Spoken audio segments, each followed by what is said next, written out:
a partir das fitas originais. Som da hora.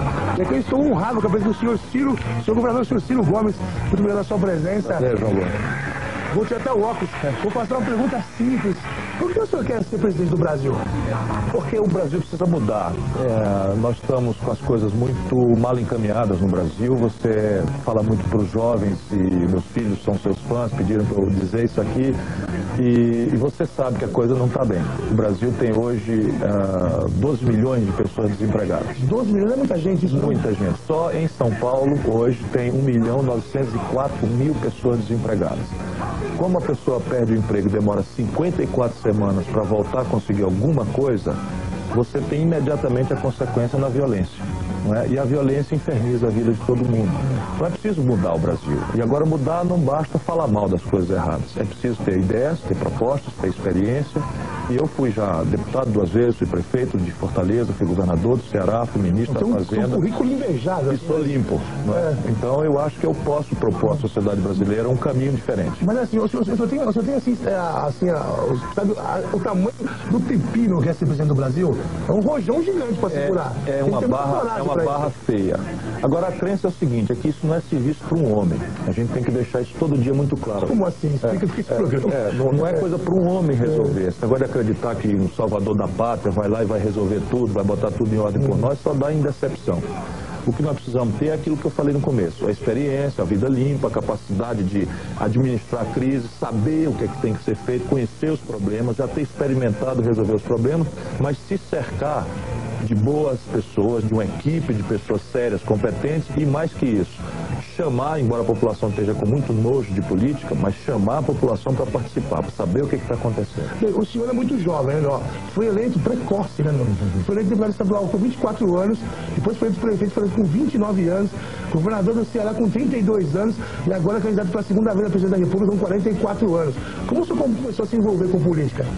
Eu sou da geração que pegou o fim da ditadura. Então, quando eu cheguei na faculdade, eu sou filho de funcionários públicos, fui educado na minha vida toda na escola pública, no interior do Ceará, nasci em Pindamonhangaba, fui criado no interior do Ceará, sou filho de um cearense como a Paulista, os 2 funcionários públicos modestos. E aí essa geração chega e nós estamos na luta pela democracia. Então o Brasil conseguiu trazer de volta a democracia e havia assim, oportunidades extraordinárias, porque havia uma desmoralização daquela turma que estava mandando no Brasil, que estava junto com as coisas erradas. E aí deu-se essa oportunidade. Eu saí praticamente direto do movimento estudantil, fui ser professor, a minha primeira turma. O que o senhor fazia no movimento estudantil? O movimento estudantil era basicamente o combate à ditadura. A gente lutava pela volta do direito das eleições diretas, a volta da anistia, porque havia muitos brasileiros expulsos. Você levou porrada da polícia? Nunca levei. Nunca levou? Nunca levei. O senhor era hippie?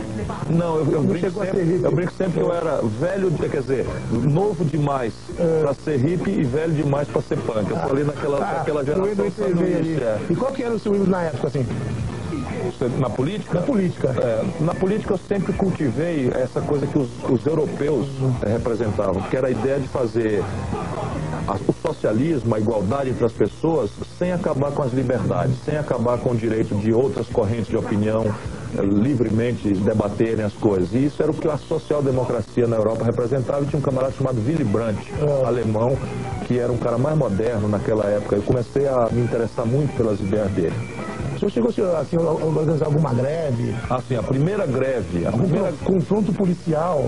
Eu não cheguei nunca a sofrer nada, mas a primeira greve, depois da ditadura, lá em Fortaleza, foi uma greve de ônibus. Então a gente era do movimento estudantil e houve uma greve de ônibus e a massa passou por cima de um pelegão lá, que era o presidente do sindicato, e ficou meio caótica a greve, meio selvagem. E aí eles chamaram os estudantes para ajudar a organizar.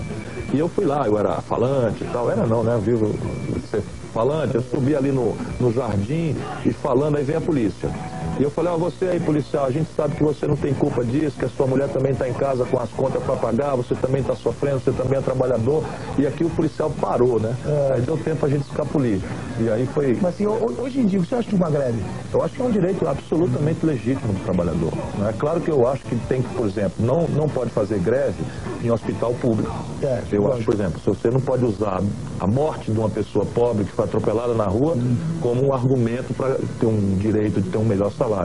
Mas na iniciativa privada, na indústria, no comércio, no banco, é absolutamente normal. Mas assim, o senhor apoia o uso da repressão policial se necessário? De forma nenhuma. Bala de borracha? De forma nenhuma. Não. Eu tenho uma amiga, ela é uma repórter suíça, estava cobrindo aí a última greve aqui em São Paulo, tomou uma bala de borracha no olho e ficou cega. Não. De jeito nenhum. Inclusive eu já fui governador, né? Então eu já manejei esses pepinos, né? E nunca, nem um dia, eu permiti que a polícia do Ceará reprimisse o movimento social. Tem que ficar ali, né? Porque às vezes tem um excesso, pode haver um problema, mas não tem nenhuma autorização para reprimir. E o telefone, acho que é o Max, cara. O que o Max quer, meu? Pelo amor de Deus.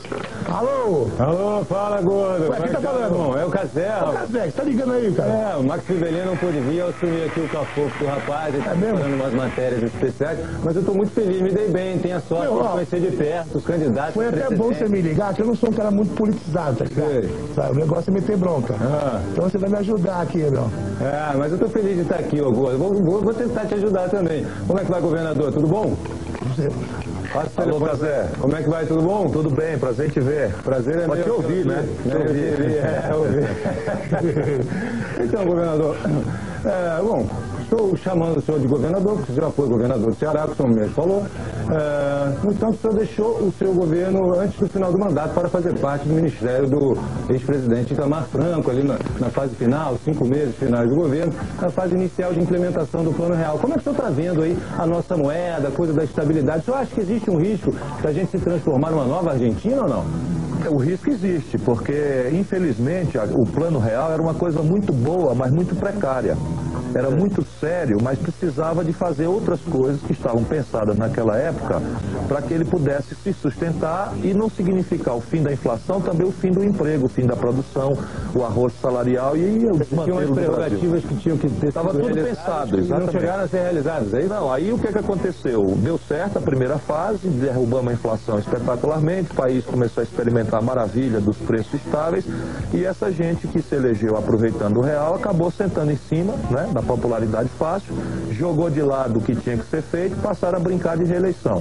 O resultado hoje é que o Brasil explodiu as suas dívidas, não tem energia, o arrocho salarial só esse último ano, Cazé, mas se tiver desculpe interromper, mas você acha que existe um risco da gente se transformar numa nova Argentina, já que essas fases que têm ter sido realizadas não foram realizadas? Tem sim, se você continuar do jeito que está, não tem dúvida que o Brasil vai sofrer problemas muito sérios. Não é igual a Argentina, porque o país não é igual ao outro, mas a dívida pública explodiu, a condição de crescer a economia parou, 1.700.000 jovens por ano chegam ao mercado de trabalho procurando o primeiro emprego, porta no nariz e o maior desemprego da história. Então você tem tudo aí de semente de uma crise séria se a gente não mudar o caminho. Tá legal, muito obrigado, governador. Obrigado, Cazé. Senhor governador, hoje até alunos da USP, cara. Ciro. Me chama de Ciro. Pode chamar de Ciro? Saiu o papel, né? Assim, alunos da USP, considerado uma das melhores universidades do país, estão em greve protestando contra a lotação em salas de aula. Ou seja, os caras estudam, chega ali, modo difícil entrar na faculdade. Quando entra, tem que estar no chão. O que o senhor faria para melhorar isso? Melhorar a educação no Brasil? O Brasil tem, de cada 100 estudantes em idade de universidade, o Brasil tem 4,5, como se pudesse dividir metade nas pessoas, né? Vamos dizer, 5 tem vaga nas universidades públicas federais. Isso é um cretinice, porque no mundo por aí afora é 80 de cada 100, 70 de cada 100 que tem estrutura de formação profissional. E isso hoje é fundamental, quer dizer, você hoje não tendo o primeiro grau, você esquece emprego. E se você tiver só o primeiro grau, você vai ter um empreguinho com a merreca, com um salário mínimo que é de R$200. Você só pode ter bons empregos, operar tecnologia, mexer em computador, se você crescer a escola. Portanto, uma das mais importantes linhas que nós temos que fazer no Brasil é uma educação pública de qualidade. Isso exige uma prioridade de investimento.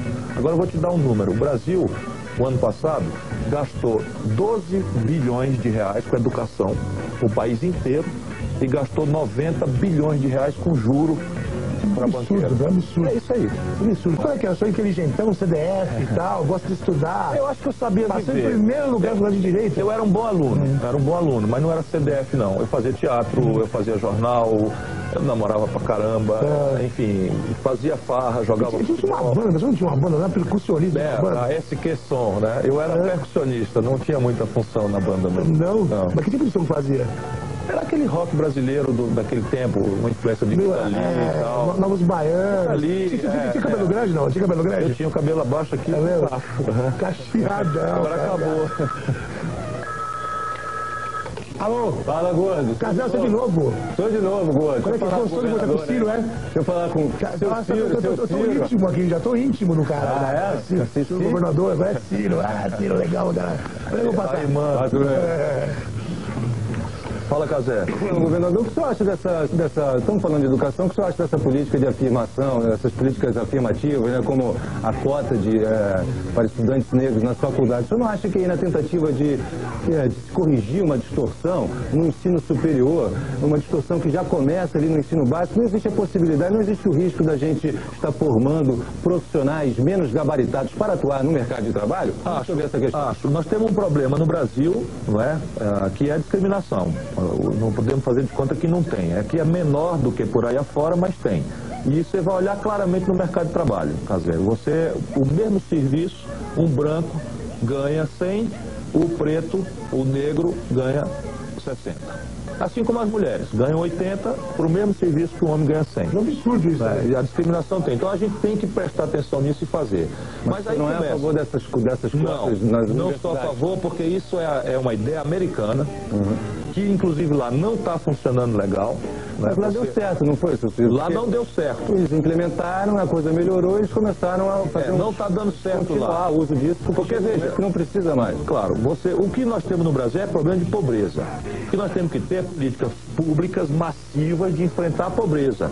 Por exemplo, a educação pública de verdade, que um professor tem um bom salário, por dentro a gente possa exigir dele frequência, uma boa aula, e aí sim, destacou-se um negro, destacou-se um nordestino, destacou-se uma mulher, destacou-se um branco, você tem que ter o sistema, tem que ter capacidade de recolher esses melhores e apoiar. Isso vale para o esporte, vale para o trabalho, vale para o ensino, para a ciência e tecnologia, vale para tudo. Eu acho que o melhor caminho é esse. Obrigado. Obrigado, Sandro.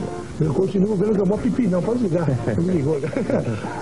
Assim, segundo dados de uma pesquisa feita pela MTV, o dossiê Universo Jovem, você tá ligado que aqui a MTV assim, é uma emissora que está virada para o jovem. A maior preocupação dos jovens é o desemprego. Todo ano muitos jovens lutam para conseguir entrar no mercado de trabalho. E muita gente não consegue. O que o senhor faria para aumentar o número de vagas de emprego para jovens? O Brasil tem um problema. 1.700.000 jovens todo ano chegam no mercado de trabalho. A economia está parada. E aí tem uma série de coisas que talvez seja sacal falar aqui, mas juro alto, o sistema tributário errado, o sistema previdenciário errado, uma série de razões que todas têm conserto, embora dê trabalho, não é coisa para você dizer, vamos fazer um milagre e dar tudo certo do dia para a noite. Não, tudo tem jeito. E eu até estou pedindo para as pessoas permissão para divulgar um site. Para não ficar falando coisa técnica aqui, é ciro23.com.br. Então nesse site está tudo escrito lá, para quem quiser conhecer como é que funciona a mudança que eu estou propondo. Mas o que nós precisamos fazer? O país tem que voltar a crescer. Se o país crescer 5% ao ano, hoje está crescendo nada.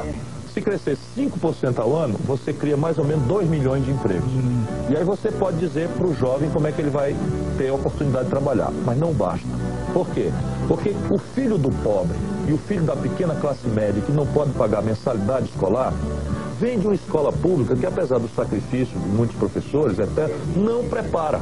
Não prepara para o trabalho, não prepara para o vestibular. O filho do pobre no Brasil, esqueça. Eu vim da escola pública e fui tirar o primeiro lugar na universidade. Nunca mais isso é hoje, senão uma exceção muito rara. Nossa, muito difícil. Muito difícil. E veja, eu tenho 44 anos, estou formado há 21. E isto foi ontem, então, né? Eu vi como é que se destruiu a escola pública brasileira na minha geração. Com demagogia, com clientelismo, contratando gente, aviltando salário, o mundo mudando, né? O computador. Roubando merenda. Roubando merenda. Roubando merenda. Em Fortaleza hoje tem um escândalo de roubo de merenda escolar. Aqui em São Paulo também tem o negócio, mas eu nem vou falar nomes. Bom, é o seguinte. Mas se você souber, meta bronca, diga o nome. Depois que eu vi processo. Não, mas se souber, claro, não pode fazer injustiça. É o seguinte. Eu tenho uns 8 processos, viu? É mesmo? É, de chamar de ladrão. Processo, hein? De chamar ladrão. Só processo assim, de chamar ladrão de ladrão. É o seguinte, daqui a pouco a gente volta com o Gol especial presidenciáveis. Daqui a pouco a gente volta, tá bom o papo, hein?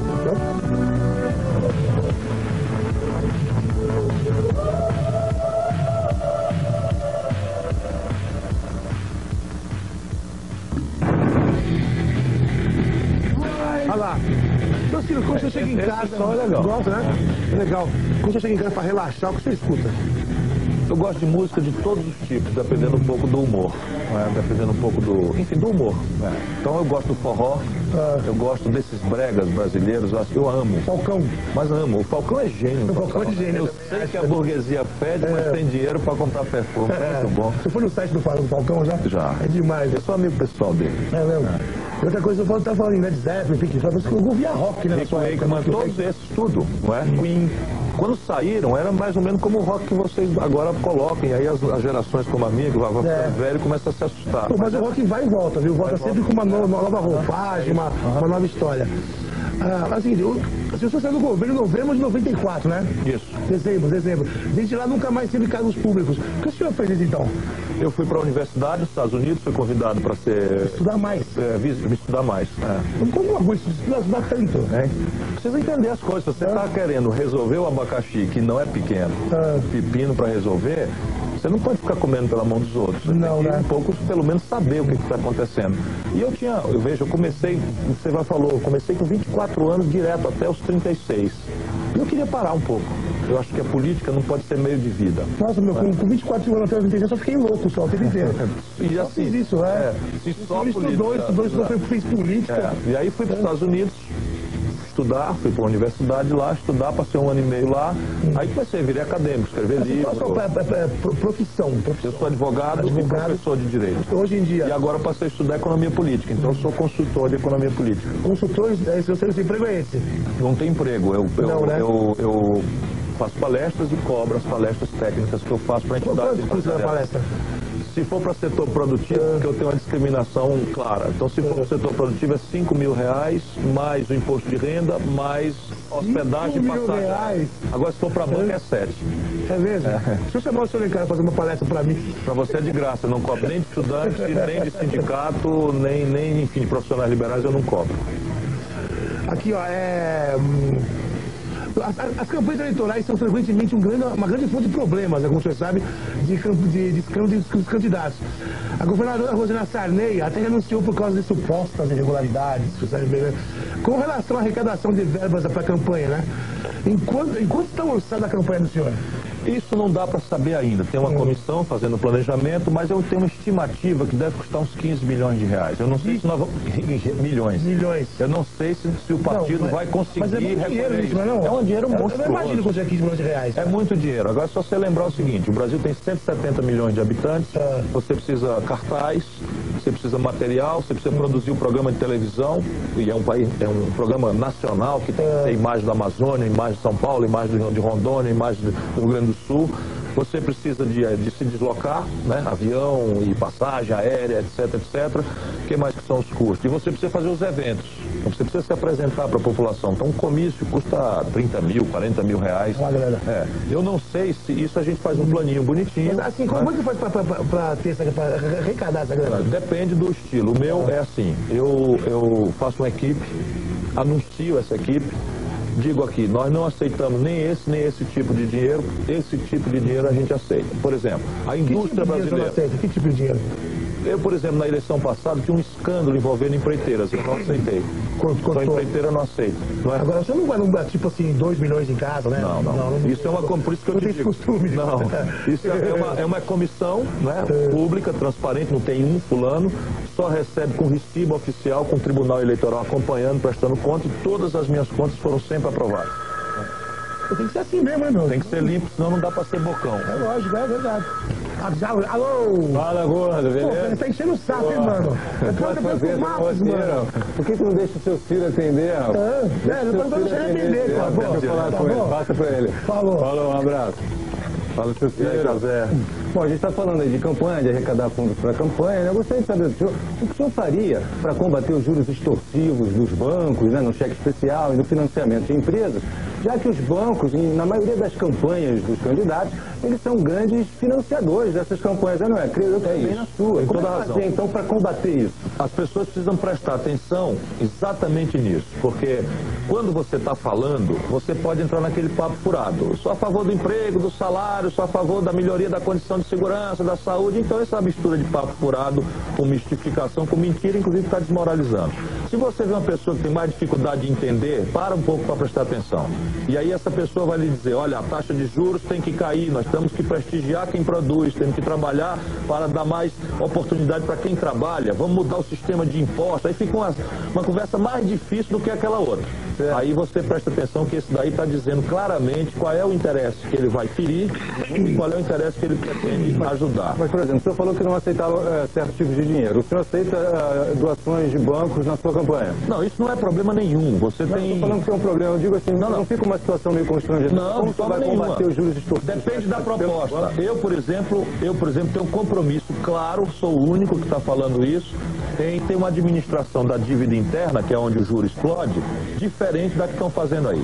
Tem um compromisso de eliminar o rombo nas contas externas brasileiras. Isso está sendo claro e eu estou sofrendo o diabo por conta disso. Inventam que eu sou o novo Collor, que eu vou fazer calote, etc. Eu vou suportar porque eu sou limpo e sei bastante bem o que eu estou fazendo e as pessoas vão ver depois quem é que está falando a verdade e quem é que está com mistificação.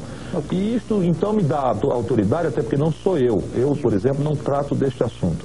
Vai lá uma comissão do partido e o partido diz o programa, quais são os compromissos que nós vamos fazer e aceitarmos apenas contribuições de empresários nacionais, de qualquer setor. E eles ali vão saber que vão colaborar com... É possível combater os juros extorsivos mesmo recebendo dinheiro dos bancos. Claro, claro. Tá ok, claro. muito obrigado. Senhor Silvio, depois que o candidato do PSDB anunciou que teria uma vice-mulher, parece que virou meio moda, todo mundo quer vice-mulher. Você também quer uma vice-mulher? Olha, 52% da população brasileira são mulheres. E eu não acho, francamente, que você tem um segundo lugar para dar, para enfeitar a chapa às vezes, para não ter prestígio nenhum, seja de fato respeitar a mulher. Mas como uma vice-mulher ajuda a dar mais votos? Não, isso é bobagem. Bobagem. Não sei se você concorda comigo, mas o povão mesmo, na minha opinião, não sabe votar. Vota porque é bonito, vota porque é rico, vota porque é doutor, vota porque é mulher. O povão não tem culpa disso. O que tem é o seguinte, tem uma grande engrenagem de mídia, das mídias comercial, uma engrenagem do poder econômico que empacota as coisas erradas e engana a sociedade às vezes. Mas o povo brasileiro cada vez mais está descobrindo o caminho de fazer, vamos dizer, de se vacinar contra isso. Hoje ninguém mais se apaixona pela política, as pessoas acham ruim, eu acho bom. Porque a política é uma coisa de inteligência, não é uma coisa de onda. Quando você vai na onda, você está ferrado. Você tem que fazer com a cabeça, saber quem é, porque na véspera da eleição todo mundo é bonzinho, todo mundo tem boa promessa, todo mundo. E olha o passado.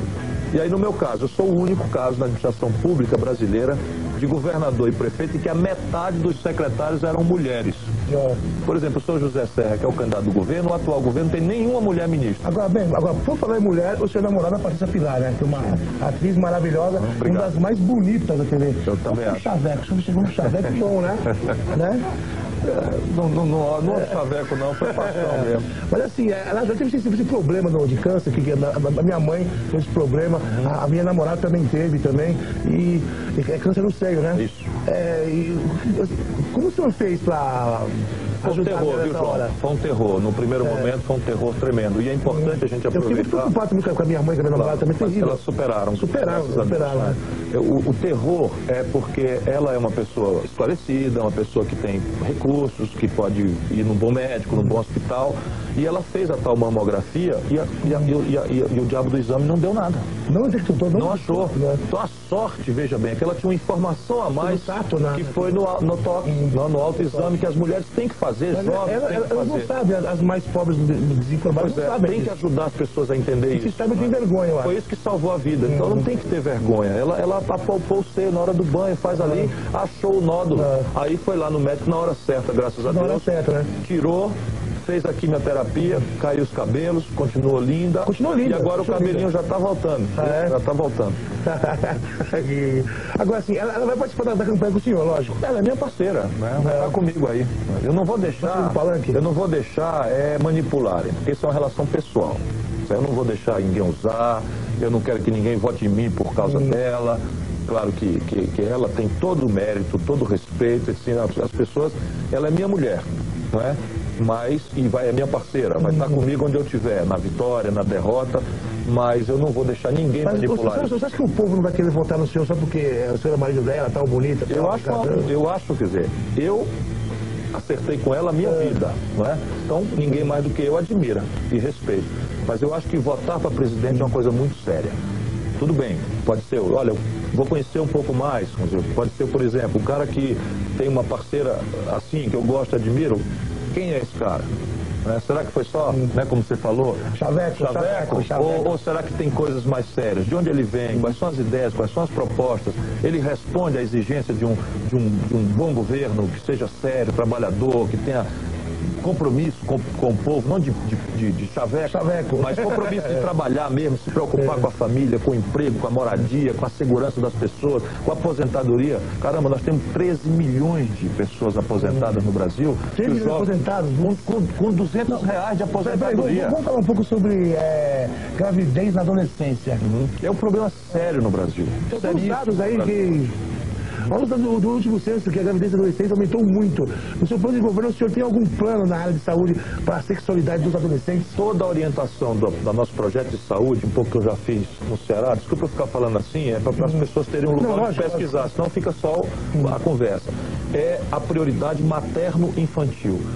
Se você focar, der prioridade para as políticas de saúde, na questão da mulher e da infância, da criança, a partir inclusive do pré-natal, do acompanhamento, enfim, nós ganhamos o Prêmio Mundial de Combate à Mortalidade Infantil. A única vez que a Unicef deu esse prêmio para uma instituição da América Latina, o povo e o governo do Ceará ganharam, e eu fui receber esse prêmio lá nos Estados Unidos, na ONU, no plenário das Nações Unidas. Funciona e não custa muito dinheiro, porque o Ceará não tinha muito dinheiro para fazer isso. Então o foco é aí, e você tem, boa parte dessas ações são de educação sanitária.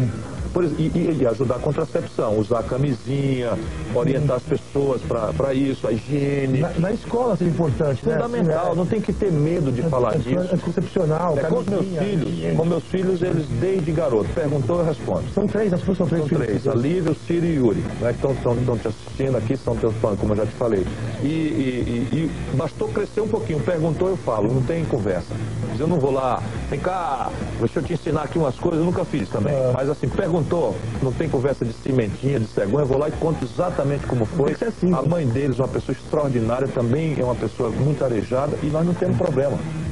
Minha filha tem 18 anos, a vida dela é dela, eu apenas digo, olha a camisinha. Lógico. Bom, agora sim, o senhor é contra ou a favor do aborto? Ninguém pode ser a favor de aborto, João. O aborto é uma tragédia humana, o aborto é morte. Então ninguém pode ser a favor da morte. Sim, agora, deixa eu avançar que eu não vou fugir. Para as mulheres é necessário. Mas aborto é morte. Ninguém, nem mesmo elas, que têm que fazer ou que já fizeram a força de serem pobres, de terem medo da consequência de uma gravidez não planejada com a família, com os pais, passaram por traumas mortais, vão ficar machucadas e até tem que se livrar desse sofrimento. O que eu acho é que isto é assunto da mulher, é assunto da família, não é assunto da política, não é assunto do governo, muito menos é assunto da polícia. Mas aqui no Brasil não pode, é proibido, né? Mas está errado, tá errado. E as mulheres vão a boca de porco, a aborteira fazer aborto com agulha de crochê. E aí o seguinte, a rica vai na boa clínica, faz na boa, e a pobre está morrendo. Isso é uma grande farsa que nós temos que acabar. Quer dizer, a pessoa tem que prevenir, tem que usar camisinha, tem que pensar que isso é uma coisa muito séria. Prazer não pode virar uma tragédia, uma ressaca mortal depois. Essa lei especificamente eu acho que tinha que ser mudada, né, então? Já há um bom debate no Brasil, isso não é o presidente que resolve, isso é uma coisa muito da relação religiosa, da relação ética, que acaba tendo um lugar no Congresso para resolver. Para você. Ciro, fala, Cazé. Eu gostaria de voltar àquela questão do Collor, que o senhor mesmo comentou aqui no começo desse bloco. O senhor vem sendo comparado insistentemente em várias matérias de jornais e revistas com o ex-presidente Fernando Collor de Mello. Inclusive chegou a elogiar a sua campanha, seu plano de governo. Então, eu gostaria de saber se o senhor acha essa comparação pertinente ou se o senhor gostaria de ser comparado com algum outro político brasileiro. E quem é esse sortudo aí? Quem seria essa pessoa honrada? Veja, com esse desejo? Eu já me aborreci muito com isso, Cazé, porque é uma injustiça. Eu sou um cara limpo, eu não tenho uma mancha, nunca me envolvi em falcatrua, nunca respondi uma CPI, nunca respondi um inquérito. Toda a minha vida inteira eu tenho meu patrimônio é um carro e um apartamento.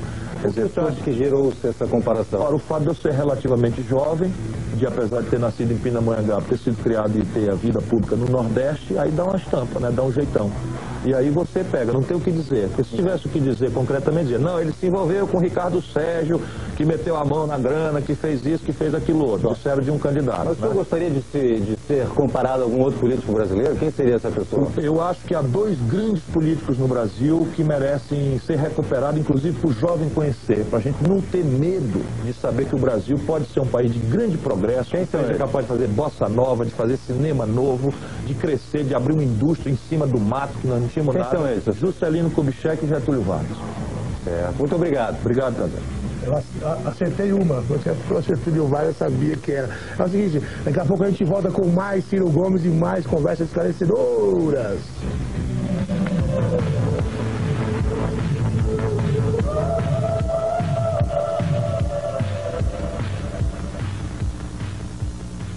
Completamente boba, porque a parte compreensível, 1000 promessas mentirosas, corrupção e impunidade, as pessoas sofrendo pão que o diabo amassou, desempregadas com a violência, a depredação do meio ambiente, a identidade cultural do país sem proteção, sem animação, e as pessoas tendem, isso é no mundo inteiro, no Brasil é igual, as pessoas tendem a olhar para os responsáveis, e quem é que é encarregado do negócio aqui?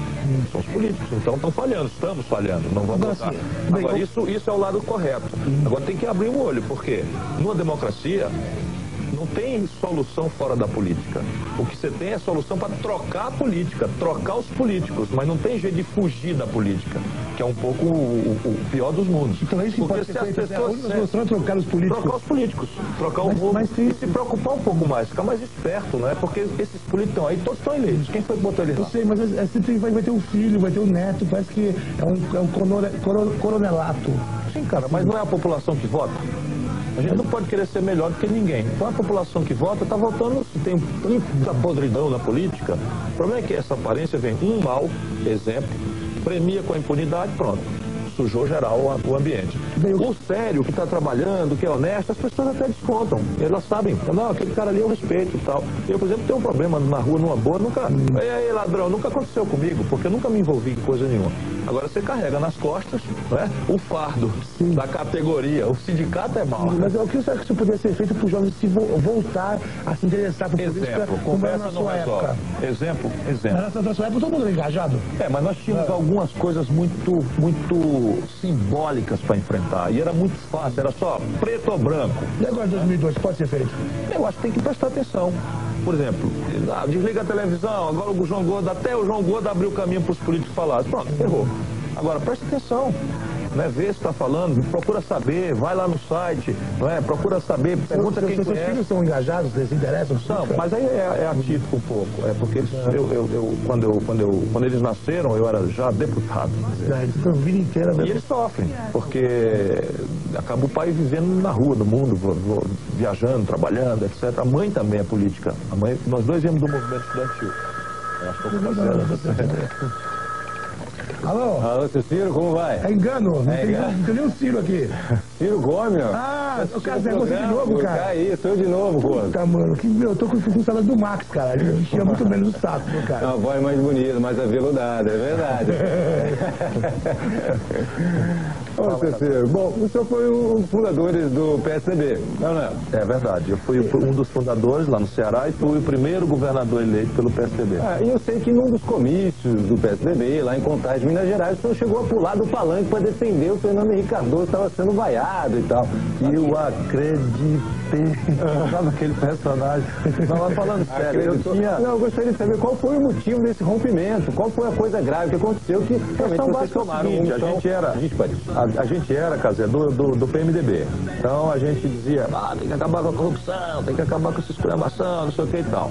Aí o PMDB foi pro poder, chegou lá, estava tudo igual ou até pior. Aí nós resolvemos, vamos juntar os sérios todos, vamos fundar um partido novo, de gente séria, de gente ética, de gente que tenha projeto e tal, fundamos o PSDB. E aí mandamos o dedo em cima dos outros. Tá tudo errado, olha a esculhambação, a corrupção, fizemos um impeachment. Mas aconteceu alguma coisa ali, não? Aconteceu concretamente aqui, pronto, ganhamos a eleição, o senhor Fernando Henrique se elege e quando começa a governar faz tudo o contrário do que a gente tinha escrito, prometido, falado para a população. Então você se arrependeu de ter pulado aquele palanque? Não me arrependi não, eu acho que naquele cenário, se fosse verdade aquilo que ele vinha de uma vida inteira limpa, o Fernando Henrique era limpo. Ninguém duvidava o passado progressista, comprometido com a luta. Quando vai para o poder, aí que é uma desgraça que tem naquela cadeira. Isso não pode acontecer com o senhor? Comigo pode até acontecer, mas se você olhar as cadeiras que eu já sentei, não aconteceu não. Certo, depois no governo eu fui um pouco mais progressista. Vou dar uma olhada. Tá bom. Falou, obrigado, tá bom. Eu fiz o FMI ficar te oprimindo assim, quando você estiver na sentada. A força que o FMI tem é mais ou menos como se tu estivesse em casa devendo com um agiota. Então, se tu tá devendo com o agiota, tu vai começar a sair pelos fundos para não passar na esquina, para não encontrar o cara, ou o cara vai botar um canivete no teu pescoço e dizer, paga ou morre, ou me dá aqui tua bicicleta, me dá tua motocicleta, que você devia ter me pago semana passada, não pagou. É mal comparando a mesma coisa. Como é que você pode consertar isso? Pegando um canivete e metendo a faca nele, ou consertando as suas contas, procurando, enfim, arrumar a casa, se livrar das dívidas e tal. Eu vou por esse caminho aí, vou procurar arrumar a casa, livrar o Brasil, pelo menos do jeito que as dívidas são administradas, e consertar. De novo, eu peço para as pessoas que estiverem interessadas em saber como, olhar no site ciro23.com.br. Né? Mas eu sei se você eliminar o déficit do Brasil com um rombo nas contas externas. Esse ano, quando terminar de puxar a conta, entre o que o Brasil está devendo para pagar para o estrangeiro em dólar e que o estrangeiro vai pagar para o Brasil em dólar, nós vamos ficar com um rombo de 20 bi, agora é B, bilhões e agora dólares. Isso é dinheiro que é impossível de contar. O resultado prático, nós temos que pedir dinheiro emprestado humildemente para fechar essa conta. Aí o camarada diz assim, eu empresto uma condição. Vai aí um doutor para olhar se você está fazendo a cartilha do Bom Moço Internacional direitinho, e se ele disser pode emprestar, eu empresto. Quem é o doutor? O FMI. Bom, agora, para você conseguir fazer isso, o senhor tem que ter 3/5 do... Para ser presidente da República, né? Não. 3/5.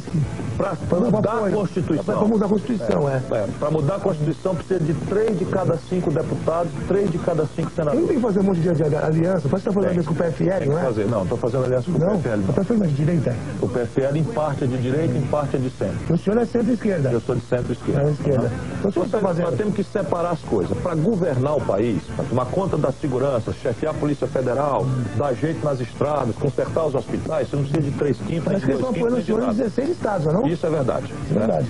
Pedaços deles estão me apoiando.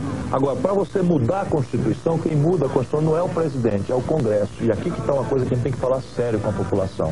Por quê? Porque como precisa mudar, e a população não presta atenção no voto de deputado, no voto de senador, fica olhando prefeito, governador, presidente, aí então, pronto, vamos votar naquele ali que ele vai fazer tudo. Só que quem faz a mudança da Constituição, por exemplo, para mudar o jeito de cobrar os impostos, para mudar o jeito de financiar a Previdência, para fazer uma reforma política que acabe com a bandalheira, ou pelo menos diminua a bandalheira, ou pelo menos acabe com a impunidade, isso exige 3/5.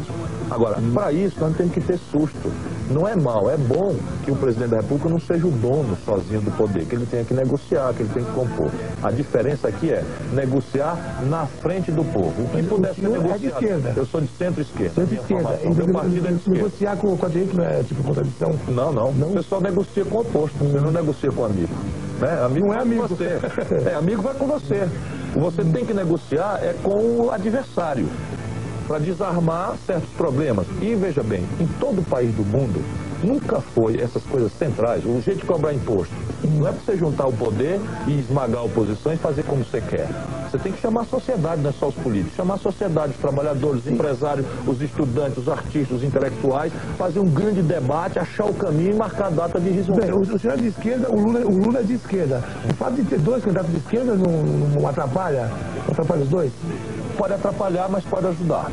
Como assim? O Lula está vindo da esquerda para a direita. Porque o Lula já apanhou tanto, já sofreu tanta humilhação e tem tanto preconceito que agora ele está mudando toda a forma dele falar, toda a forma dele pensar, do jeito de vestir, tudo isso para ver se a burguesia aceita ele. Então, eu não concordo com isso. Ele é uma boa pessoa, mas não é possível a gente imaginar que vai mudar o Brasil imitando a conversa mole desse povo que está mandando no Brasil. A gente tem que, infelizmente, democraticamente, enfrentar e derrotar essa gente. Senão, eu, por exemplo, não quero ser presidente. Eu não vou atender, não. Eu tenho uma carteira mesmo, pode atender à vontade. Ô, Cazé, tudo bom? Eu sabia já, né? Já imaginei estatisticamente que era. É justamente estatística que nós vamos falar. Olha só que transmissão de pensamento, porque nós tivemos aí a divulgação da última pesquisa, a pesquisa do Instituto Census, onde só aparece com 12% de intenção de votos aí para presidente da República. Eu gostaria de saber se o senhor, é claro que é muito cedo ainda para fazer previsões e tudo, mas caso isso coloque em quarto lugar, caso o senhor não passe para o segundo turno, a quem o senhor se aliaria? Ao Lula? Como você disse, é muito cedo para se fazer previsões. Certo. Vamos fazer um exercício de imaginação. Então vamos fazer um exercício de imaginação para trás mente, né? 45 dias atrás, você ia me fazer a seguinte pergunta. Saiu uma pesquisa Censo dizendo que a Rosiana Sarney está em primeiro lugar, perto de ganhar a eleição no primeiro turno, que o Lula está ferrado e tal, não sei o quê, papapá. O senhor vai votar na Rosiana ou no Lula? E eu dizia, calma, é muito cedo, pesquisa feita a tal distância, é muito mais para manipular a cabeça das pessoas. O senhor não acredita em pesquisas? Não, eu acredito quando é científica. Sei. Não é? Eu acho que a pesquisa do Instituto Censo não foi científica. Tem muito defeito. Sei. Muito defeito. Não, eu sei então, que é veja muito bem, cedo. aí Vamos fazer um exercício de imaginação para frente. Para frente. Eu vou estar lá no segundo turno. Passou o Lula e o garotinho. Lula e garotinho, o senhor ia em quem? Não, eu vou no Ciro Gomes. O senhor vai no Ciro Gomes? É. Lula e José Serra. Vamos falar sério aqui. Vamos lá. A gente sofre tanto. Quer dizer, eu não ando de jatinho, eu ando em avião de carreira, acordo de madrugada, amanheço num lugar, durmo no outro. Trabalho feito um burro de carga. Come mal, porque avião de carreira, a comida é muito... Não estou me queixando. Tu mesmo viu eu descendo lá no Santos Dumont outro dia, nós encontramos ali. Então, veja bem, eu preciso acreditar que faz sentido esse esforço. Eu vejo meus filhos que eu amo de paixão, eu vejo de 15 em 15 dias. Minha mulher, eu vejo uma vez por semana de passagem. Eu vejo sua filha mais do que o senhor, porque eu vi ela no Jô Soares, outro dia estava... Por quê? Porque ela mora em São Paulo. Ela mora em São Paulo, está na universidade aqui, e eu venho a São Paulo, eu passo lá e para ficar um pouquinho com ela. Tá bom, muito obrigado. Eu tenho que acreditar e é a minha missão ganhar essas eleições. Ok, obrigado. É isso aí, você está assistindo o Gordo a Gogô especial presidenciáveis. Daqui a pouco volto para finalizar esse papo legal com o Ciro Gomes. Right.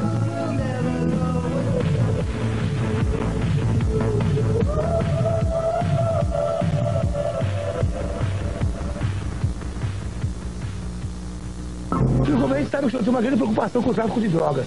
Né? Na verdade, você se filtrou na rocinha lá uma vez lá e ficou ali só de... Não foi escondido, não. Eu resolvi um dia ir lá ver. Assim como o Ciro Gomes? Sim, fui normal. É mesmo? Desci lá, tem muito nordestino, as pessoas meio que me receberam muito legal. Sei. Desci ali, entrei na feira, que é embaixo, ali perto de São Conrado, fiquei ali e tal. Daí o pessoal me reconheceu. E eu falei, ó, tô a fim de conhecer isso aí, mistério, saber como é e tal. Me leva. Aí andaram. Subiram lá, eu subi. Aí andamos, vi gente armada e tá entrando numa rua, ela entrando na outra, daí a pouco chega, para aqui. Ninguém viu recepcionar alguma coisa? Não, para aqui. Não, eles já fizeram um protocolo, né? Para aqui. Aí eu parei lá, foram lá na frente, eu entendi que estavam negociando a minha entrada lá num certo setor. Aí o cara me recebeu, só quer conhecer você. Eu fui lá. E garoto, cara. Garoto, né? Garoto, apavorado, encurralado. Agora, evidentemente, envolvido com algum problema sério, provavelmente o narcotráfico. Que é a única saída dele, né? Pode ser. Agora, qual seria a sua política com o narcotráfico? O narcotráfico nós temos que combater duramente, dentro da lei, respeitar a dignidade do ser humano, mas é preciso combater isso porque está destruindo valores importantes. Quem irriga, quem financia a corrupção do judiciário, financia a corrupção até de campanha política, quem financia a destruição de garotos, porque esses caras, eles estão protegidos. Pegam a garotada de avião e de vez em quando eles fazem um acerto com a polícia. Lógico. E dão ali, ó, eles mesmos dizem, ó, tem meio quilinho ali, aí a polícia vai lá, mata tudo, garoto de 19, 20 anos, aí a polícia bota no jornal, olha aqui, estão ganhando a batalha e tal, e o grandão tá lá. Então lá eles pegam uma farinha e devolvem. O narcotráfico tem que enfrentar duramente, dentro da lei, mas duramente. Agora, o que o senhor acha da descriminalização da droga? Eu sou contra. Eu acho que nós temos que compreender que o usuário não é criminoso, é diferente. Agora, essa coisa inocente do passado... Não é a liberação, é a descriminalização, né? Eu estou entendendo, mas eu sou contra por isso, porque antigamente havia uma ideia, né, romântica, mas quando tu entra nisso, tu não sabe, mas tu está financiando toda esta armação de violência, que tem uma ala que é o sequestro, tem outra ala que é o assalto na rua, é o contrabando de armas, isso tudo tem uma conexão e você às vezes... Na inocência, não, cara, o que tem o dar meu tapinha, ou não sei o quê, você está financiando sem querer essa bandidagem que está levando. O cara tá insistindo, o cara tá então, insistindo. é o seguinte, o usuário não é crime, para mim, na minha opinião, mas o resto, narcotraficante é crime. Desculpa, Casé, eu estava terminando aqui um raciocínio. Demorou para atender. Faz você. Bom, a gente está falando o narcotráfico é uma das, digamos assim, dos propagadores da violência no nosso país, como o senhor falou. A gente sabe hoje em dia que o jovem morre muito sendo assassinado, sofre muito com essa violência em todo o país. O jovem da periferia, hoje em São Paulo, o jovem da periferia morre mais de assassinado do que de qualquer outra doença. Realmente, quem morre é homem e jovem.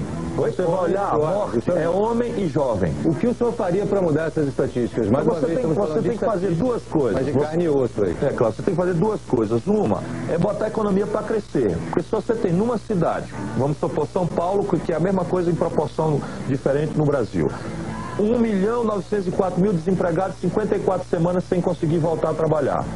Se você imaginar que 10% perca a calma, o medo da polícia, o temor a Deus, e passe a viver de forma marginal, você está falando em 190 mil pessoas diariamente tensionando o problema da violência. Evidentemente, isso é como sugar gelo. Por outro lado, tratar essa questão da droga como uma questão de saúde pública não seria o melhor? Como usuário, sem dúvida. Como usuário, sem dúvida. O usuário tem que ser tratado como um problema de carinho, como problema de afeto, como problema de apoio e como suporte clínico mesmo. Isso sem dúvida nenhuma. Agora, o narcotraficante é um dos piores tipos de bandidos e nós temos que ter nenhuma tolerância dentro da lei. Volto a dizer que eu detesto violência. Dentro da lei nós temos que levá-los para o julgamento e para a condenação. Ok, obrigado. Aquele belo, agora se enrolou todo aquele belo lá, né? Tá tudo enrolado. Bom, candidato, é o seguinte, nós vamos fazer aqui o nosso ping-pong, sem falar muito politiquês, entendido para leigos, jogo rápido, tá? O senhor falaria em relação à dívida externa, o senhor pagaria? Dívida externa do setor público, pagar toda. Do setor privado, dos empresários, eles que se viram. Calote? Nem pensar. E o salário mínimo? O salário mínimo não pode descer de R$250 e tem que virar R$900 em 10 anos. Eu digo como no site ciro23.com.br. Tá lá. E vou falar assim rápido. E o casamento para homossexuais? Eu acho que o efeito civil da união... Contra a favor? A união civil de homossexuais, claramente a favor. Porque as pessoas não podem viver a vida inteira, fazer patrimônio, se sacrificar e depois morrem e vão para uma lei antiga que não reconhece efeito civil na união de homossexuais. Sou claramente a favor. Serviço militar obrigatório? Sou contra. Contra? É. Não há razão para isso. O meu projeto é profissionalizar as Forças Armadas e essa é uma das causas do desemprego do jovem, por incrível que pareça. Por quê? Porque se o jovem está no serviço militar, ele é obrigado a pagar o salário dele sem ele trabalhar. Então as pessoas não contratam o jovem também por isso. E o funcionalismo público? Nós temos que profissionalizar. Tem solução? Claro que tem. Premiar o bom funcionário e tirar do serviço público o mau funcionário. Não é possível isso, não é possível. Isso é para mim? É lógico. Tá bom. Seu Ciro, a última pergunta, antes de me despedir, eu gostaria de saber como é que o senhor vê a entrada de capital estrangeiro nas empresas de comunicação no nosso país. Eu lutei contra. Eu acho isso um perigo, porque país nenhum sério do mundo entrega a sua identidade cultural à produção estrangeira. Certo. Muito obrigado, seu Ciro. Obrigado, Casé. Obrigado por comparecer aqui. Um grande abraço. Um abraço. Deixa eu falar com ele. Só vou passar aqui pro João. Não, diz pro João, não vou falar com ele não, que ele vai me xingar. Eu vou embora, vou fugir. Ô, Casé, vai encher o saco da velha, meu. A vovozinha. É vovozinha, é isso mesmo. Isso mesmo. Um abraço. Tchau. Um abraço. Tá vendo? Não sou só eu. Para terminar, por que o jovem deve votar? O jovem deve votar porque o destino dele e do país não pode dispensar quem é sério, quem é bem intencionado e quem quer agir. Quem quer ser só passivo esperando vai aguentar na pancada. Isso tudo que está acontecendo. Mas você imagina